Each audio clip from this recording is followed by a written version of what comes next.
الله تعالی و یا بنی آدم ای اولاد آدم علیہ السلام قد انزلنا یقینا موږ نازل کړی دی علیکم تاسو ته لباسن کپړې یواری چې پټای سوآتکم عورتون استاسو وریشن او داسې کپړې چې هم ستاسو حفاظت کوي او هم د حسن لپاره استعمالیږي. دې ځکه کې د کپړې باس شروع شو او د کپړې د نعمت او د اهمیت باندې باس دی او دغه مضمون دی. مخکې د دې ځکه نه پورې د یا بني آدم پورې د آدم علیه السلام او د حوا علیه السلام او د شیطان واقعه سرته ورسېده. په دغه واقع کې تاسو ولیدل چې آدم علیه السلام او د شیطان چې دشمنی پیدا شوله نو شیطان اولنۍ حمله په لباس باندې وکړه او آدم علیه السلام له بل کار کې دوکه ورکړه چې هغې په وجه باندې کپړې لرې شوې. معرفت القرآن په دې باندې یو تفسیري مضمون لیکلی دی او له دې نه معلومیږي دا چې د ایمان نه وروسته اهمترین شی د انسان فرده ده. نو چې څومره د ایمان نه وروسته د پردې اهمیت سیوا د مانځه نه مخکې دی، د روژې نه مخکې دی، د حج نه مخکې دی، نو شیطان دغه مضمونونه پیژني نو ځکه یې غټه حمله یې په پرده باندې وکړه.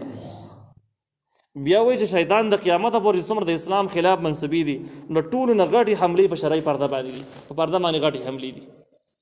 وجه دا د ایمان نه وروسته اهمترین شی د پرده ده. نو شیطان خو مخکې موږ ویل چې لوی عالم و،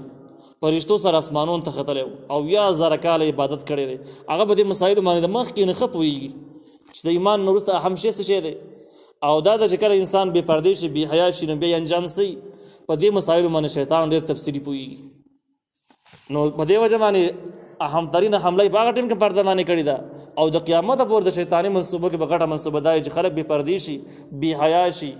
او د شرعي ماحول نه د شرعي اصولو نه بهر ژوند تېر کړي.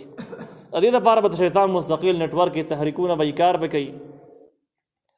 بیا دې باندې به انشاءالله موږ په بل ټایم کې بحث وکړو چې بشري احکام باندې اعتراض کوونکي خلک او د شرعي پردې خلاف مهم چلوونکي خلک زیات کم ملکونه دي او دا چې د کم ملکونه چې د دې کې کار کوي دا ولې کوي دومره د دې اثر رسوخ پکې ورې سیوا دی. هغې غټه وجه چې کوم دا نو برمودا تیکون او دجال په باره کې دجال چې کوم کتاب دغې کې لیکلي دي چې کوم ځای کې دجال چې پټ شوی دی او د هغې نه کم تېر چا شیطانانو کم غټ اجلاسونه چې کېږي بحر الکاهل کې نو د کم ځای کې چې دوی ناست شیطانانو مرکز دی او دجال دی دغه څه چې کوم ریاست جنګېدلی دی او نږدې دی د امریکا ده.